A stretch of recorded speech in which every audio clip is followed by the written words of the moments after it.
Good morning and welcome to another edition of Our Town on 94.9 and 99.1 The River. I'm Darren Swinson. Our Town, as always, brought to you by Decorah Bank and Trust. Three guests on the program this weekend. It's Free Fishing Weekend in the state of Iowa. We will talk with Tyler Stubbs from the Iowa Department of Natural Resources. We'll get another legislative recap with State Representative Jean Bloomingdale from Northwood. Jean's area covers all of Howard County and the northwestern portion of Wenatchee County as well. We'll get her take on what happened in Des Moines this spring. But first things first, we have our first of many area celebrations taking place this weekend, and we'll try to get as much conversation on this program about the area celebrations as we can over the next couple of months, because we didn't get to have those last year. We're having them again this year. It's Summerfest in West Union coming up this Saturday. Tracey Johnson is with the city of West Union, and she will kick off the Our Town program right now on 94.9 and 99.1 The River.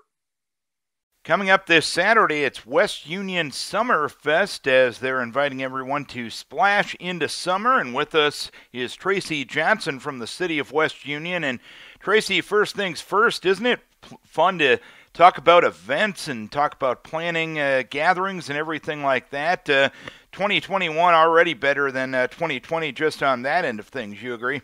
Bloody Mary Bar for those that are looking for a different option. That starts at 9 a.m. We also have a tractor show going on, sponsored by our historical center. We've got kid games that are going to be taking place on our courthouse lawn. We're going to have music in the afternoon. Our fire department here in West Union is going to be sponsoring water ball fights from noon to 3. Looking forward to that.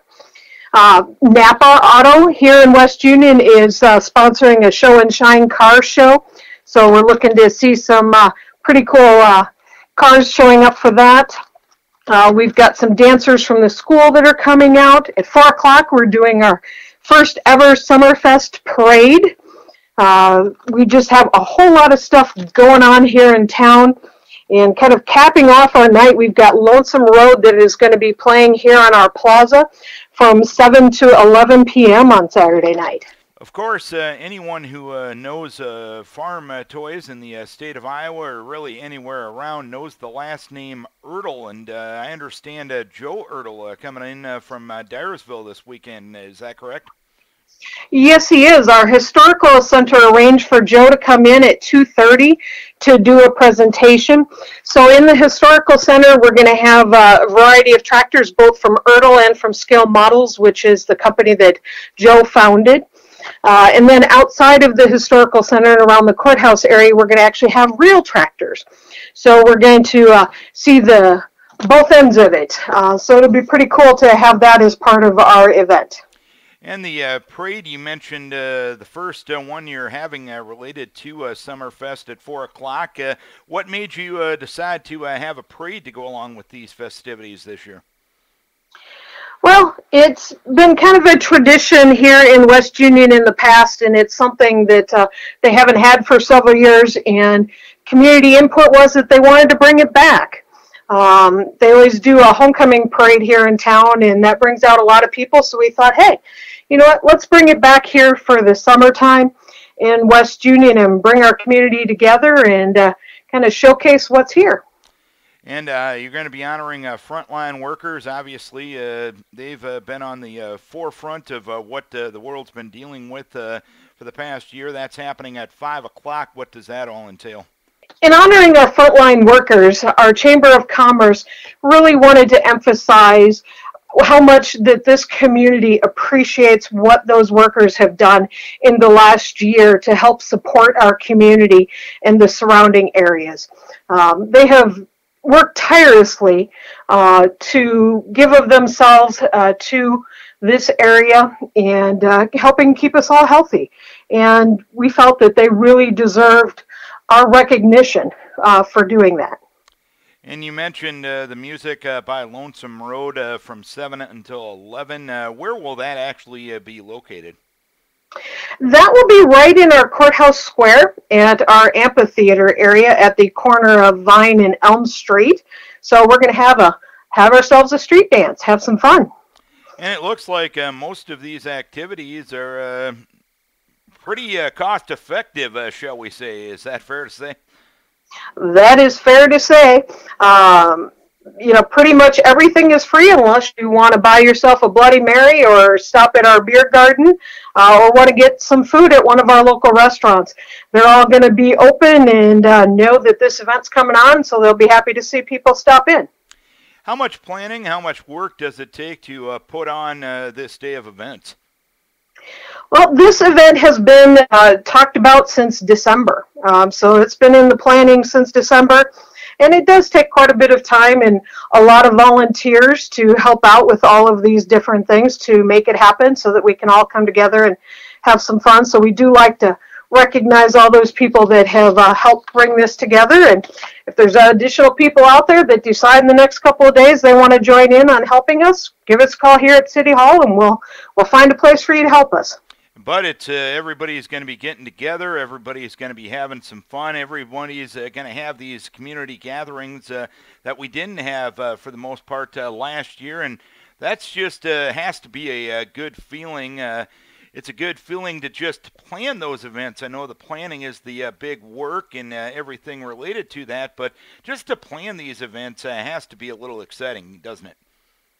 It is. It is great. I love to help out with events and getting these things together and just bringing in, hundreds of people and seeing them get together and have fun. And, maybe they haven't seen a certain person for the last 6 months, or heck, it could even be a year given what we've been through in the past year. And so giving those people the opportunity to come together and socialize and have some fun and have some family time. Really looking forward to seeing that this weekend. Well, Tracey, give us a final rundown. Give us the final sales pitch of why folks should head to West Union this weekend. Well, like I said, we've got a ton of stuff going on. We've got a 5K run walk, a Bloody Mary bar, tractor show and presentation by Joe Erdl. We're going to have kids games. We're going to have some adult beer pong games outside of Tapped Out. Our fire department is going to be doing community water ball fights. Napa is going to be doing a car show. We're going to have dancers from NFV. We're going to have our parade downtown. We're going to be honoring our frontline workers. We're going to be crowning Miss West Union. We're going to be having our barbecue. We're going to have the beer garden open all day, and we're going to top it off on Saturday night from 7 to 11 p.m. with Lonesome Road. Well, and I see temperatures are supposed to be in the upper 80s, maybe 90 on Saturday. You picked a pretty good day for those water ball fights by the fire department, didn't you? Oh, yeah. I was hoping that it would be a nice day for that, because if you're going to play in the water, it's a little bit more fun when it's hot out. You bet. Tracey, we appreciate you taking some time to tell us about the West Union Summer Fest coming up this weekend, as people are going to be invited to splash into summer. Looks like it's going to be great weather. Just folks keep hydrated and play it safe on that end of things, but should be a great day in West Union on Saturday, and it's good to have these events coming back here in 2021. Thanks for taking the time this morning. Thank you. You have a great day. Tracey Johnson with the City of West Union talking about West Union Summerfest coming up this Saturday. Time now to recap the legislative session that ended a few weeks back with State Representative Jane Bloomingdale of Northwood. Her district goes all the way over into Howard County in the northwestern part of Wenatchee County. That's why we're getting her take on what happened during this legislative session. And Jane, what's the best thing that got accomplished during your time in Des Moines this year? I think one of my priorities and several of my colleagues, and the best thing is the phase out of inheritance tax. Inheritance tax in the state of Iowa is based on your relationship to the deceased and not the amount of money. And I think it was an important thing to phase that out, to be able to leave equal amounts both to your child or your sister, depending, or an unrelated person, and tax consequences should be the same. When can we see that ultimately eliminated? How will the phase out work related to that specific issue? It's a phase out over 5 years. It'll take 5 years. It's a 4-year reduction in the percentage of tax. It depends on the relationship to the deceased, but it reduces it by 25% each year over 4 years. That's probably an issue that perhaps didn't get as much attention as some other issues throughout the legislative session. But how big of a push did you hear from your constituents to make that an important issue and to ultimately pass it and get it to the governor's desk? I heard it from a few people. A lot of people are unfamiliar and weren't familiar because, maybe they had left things to a family member, to a descendant, where there were no taxes involved. And when people become aware of it, I think it became a little more important issue. When they saw the unfairness and sort of the antiquatedness of our policy. I know one thing that you focused on a lot during the session was child care and broadband, especially for the rural areas of this state. Let's start out with child care. Were you satisfied with what you were able to accomplish when it comes to not only affordability of child care, but accessibility of child care, especially in rural areas? I would have liked to have seen a couple more things. We had a couple of bills to incentivize employers to provide child care with either tax credits or grants from Iowa Economic Development Authority. And those are still on the table. They just didn't make it this year. We did increase the level of income where you can get the child tax credit. That will reduce the cost for a number of people. Another really important bill that I'm very glad to see passed was the off-ramp, the cliff effect for people that are receiving a subsidy or a benefit from the state for child care. A lot of times couldn't work full-time or didn't take that raise because they would lose all their benefits. And we've now created an off-ramp where there will be a gradual reduction in those benefits. I think that'll allow people to move forward in their careers, expand their careers, and continue working. And that's really the goal. And I know broadband and access to broadband really became monumentally important during the pandemic, with a lot of schools being online and a lot of us working online exclusively. And let's face it, broadband access in many areas of rural Iowa has been lacking. What did you do to help alleviate that issue during this session? When we started out, we set aside $100 million to really look at expanding access, looking at our deserts where we have no internet, expanding to that first. And secondly, upgrading speeds across the state. As we found during the pandemic, more and more people are working from home, whether it was kids in school or offices. People were at home and they needed reliable internet access. And I think the $100 million this year and proposed another $150 million next year, we'll be able to match that with other grants from the federal government and really expand our broadband. How will those grants work? Who's going to be eligible for those grants? And I'm just asking you the question, as you've heard many times, sometimes the devil's in the details. How will the money from the state get to the people that need the increased access to broadband? Yeah, a lot of this will go through the internet providers, and we've increased the percentage on the grant and the amount of the grant to help them get that last mile. So it's really going to be up to them to expand, but I think a lot of them are ready to expand.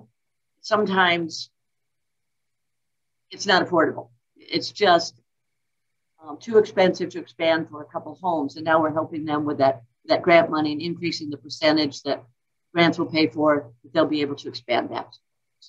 Another thing related to funding of mental health, you are going to phase out the property tax funding of mental health. I know a lot of people at the local level have asked for this for years. It's finally going to happen. How ultimately were you able to get that done? Actually, it was part of the Senate's original proposal. The House hesitated. Philosophically, I agree that mental health should not be paid for with property taxes. That's not the right avenue for those dollars. But the state will be taking over and phasing out the commercial backfill to cities and counties. That'll be phased out over 5 to 8 years, depending on the amount of growth you've had. So there's plenty of time for the cities to work through this, and I think see some tax replacement for those dollars. And we put in, oh, excuse me. I apologize for interrupting you there, Jane, but from a budget standpoint, with the challenges that 2020 brought, do you feel the state is in as good a possible place budget-wise moving forward, knowing the fact that last year brought many, many challenges? It did, but our state budget is strong. We had full reserves. We actually saw growth in our economy. We've been able over the last 6 or 7 years to, really do some, I'd say, some conservative budgeting. And I think our state, well, overall, we're ranked always in the top 3 for ability to handle COVID and economic ability. So I think our state's in a great position right now. One thing that was passed later on in the session, one of the last bills that went through that got a lot of media attention, was the governor eliminating the ability of local municipalities and local school districts to enact mask mandate. I'm not going to get into the mask thing because I think everybody is entrenched in their position regarding masking, but from a philosophical and a process standpoint, why shouldn't local governments and why shouldn't local school districts have the right to enact something they feel is important as this? I really believe the science has shown us now that the masks, it's okay to get outside, go to classrooms. They do have some distancing in place. Anyone who wants a vaccine has now had access to the vaccine and should have had it by now if they care to get the vaccine. I think it's just time to move forward, and it's time for the state to move forward on this one. And just related to that issue, though, should that decision be made at the state level or the local level, and why or why not? I think that there was so much, we were hearing so many complaints both sides. And I think it was just time for the state to step in and say, okay, when locals are arguing that much and there's so much difference and controversy, sometimes the state does step in. I'm a firm believer in local control on most issues. Sometimes local control is actually at the state level. Looking at the session as a whole, any big disappointments of things that you didn't get accomplished? No, I think we got a lot of good things accomplished. A couple, smaller things, like I said, a couple of the child care incentives I'd like to see move forward to promote businesses providing child care for their employees. I think that's one that I think would be good, and it would help our shortage in child care, and it would help our shortage in workforce. If you have steady child care, you've got steady workforce. I think that's a win-win, and I'd like to see that move forward. Personally, I had a bill from our county treasurers that dealt with cross-county titling for vehicles. That didn't make it to the floor. And another bill, it's a length of service award program for our volunteer firemen. And it's an optional program for counties or cities to implement a type of, like a retirement program, but it's for volunteers. And that program is, like I said, optional, doesn't cost anything. It passed the House last year unanimously, and this year it didn't get out of appropriations. So we'll see. I'd like to see those move forward next year. What are the top issues that should be of top concern in your mind during the interim? And asking you a little bit of an unfair and possible questions, what do you think next January? What should top the agenda when you go back to Des Moines next January? You're right. That's an unfair. No, I admitted it at least. You said it right ahead of time. You did. Our budget is always number one priority. You've got to look at the budget. You've got to look at tax policy. We're implementing tax cuts that will start in January of 23. We need to make sure that we can implement all of that and still have the revenue to budget effectively. We'll look at different areas, what needs budgeting, what doesn't. We covered a lot of things this year. I'll just wait and listen to people in the district, say, well, what do you think is most important? Childcare will stay important. I think that's always going to be important, and workforce, those two things.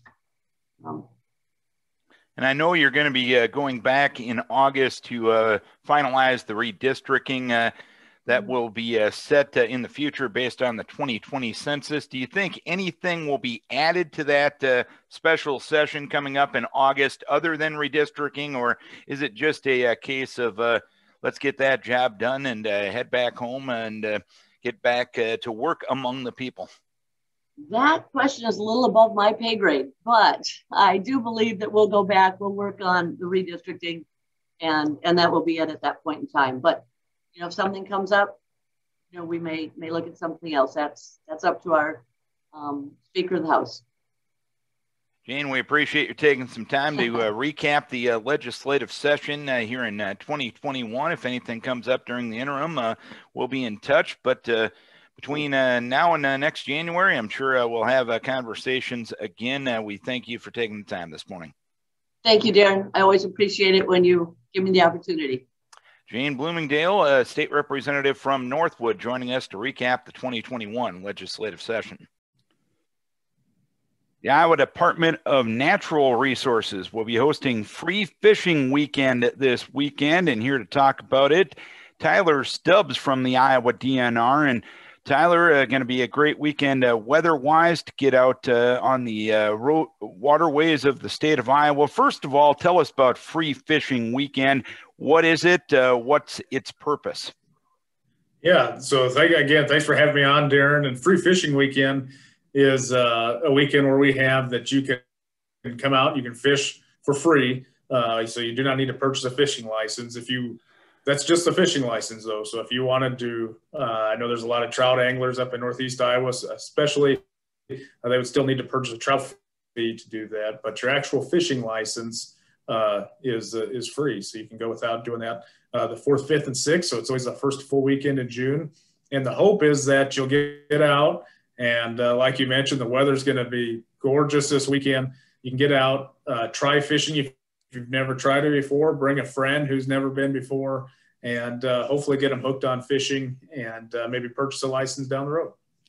And I know this is something that the DNR has done for quite some time. How many years has the Free Fishing Weekend been a thing? And have you heard some stories of people that have given fishing a try on a weekend like this and said, hey, you know what? I want to do a little bit more of this.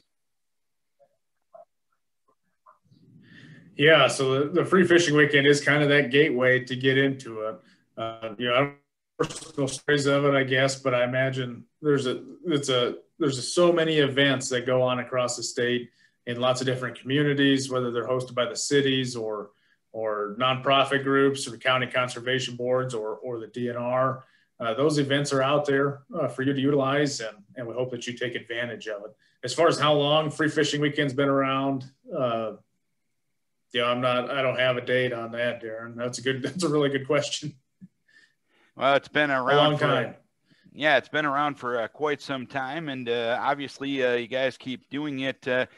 And if you're one of those people that wanted to give fishing a try this weekend that maybe has never been out on the water, what advice do you give them? So there's lots of different information, things that you can find on the DNR website, iowadnr.gov.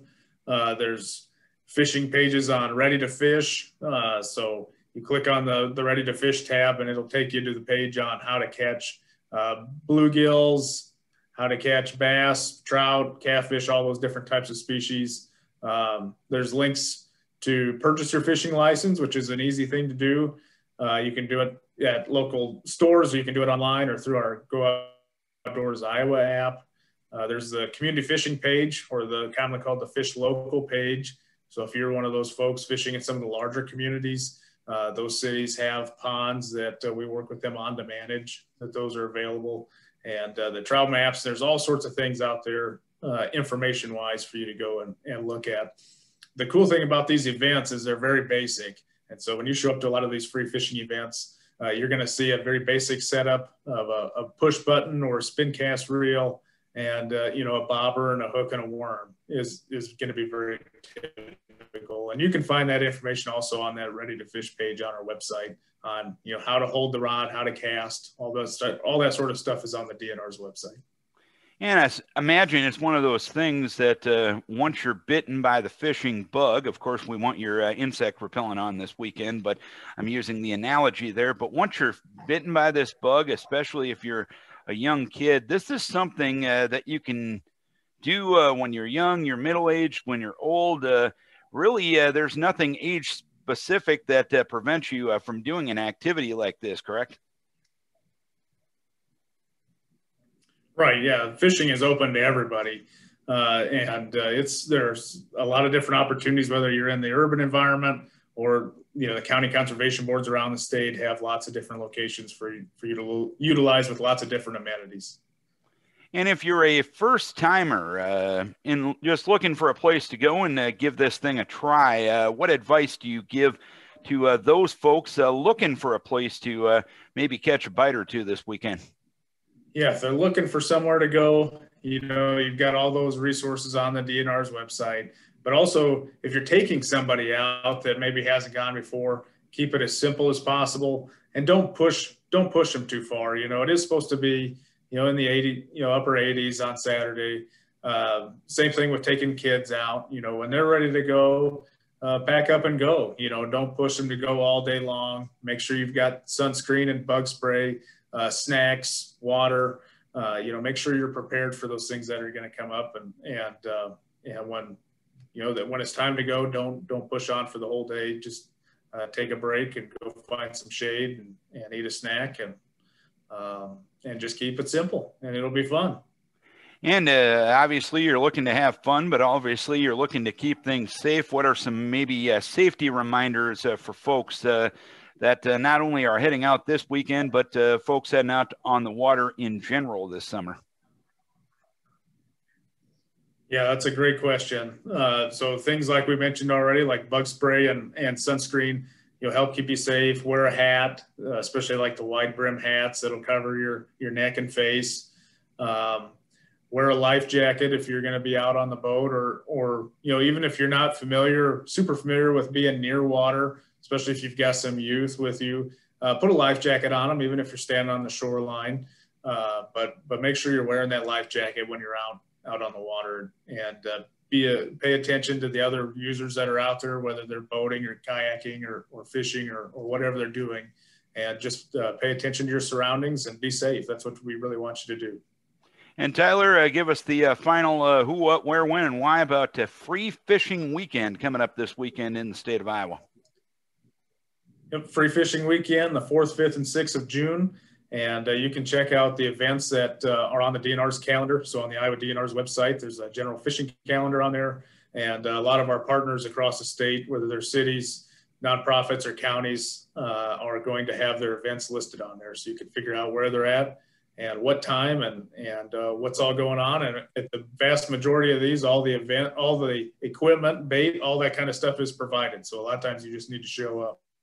All right, Tyler, we appreciate you taking some time, Tyler, to tell us about Free Fishing Weekend. And here's to a great summer out on Iowa's waterways. It's one of the great things about living in this state, all the recreational outdoor opportunities this state provides, especially in our neck of the woods here in Northeast Iowa. And should be a fun weekend, and hopefully some folks catch that fishing bug this weekend as well. Thanks for the time, Tyler.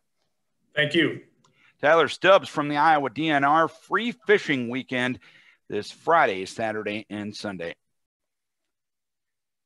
Our thanks to our guest on the program this morning, Tracey Johnson from the city of West Union. West Union Summerfest coming up this Saturday. We also want to thank Jane Bloomingdale, the state representative from Northwood.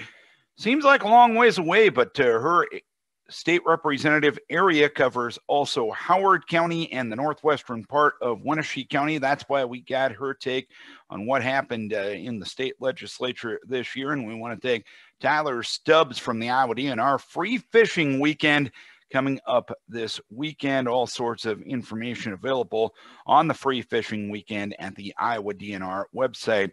We mentioned a little bit earlier, a lot of community festivals returning this year after the 1 year absence, after being called off due to the COVID-19 pandemic last year.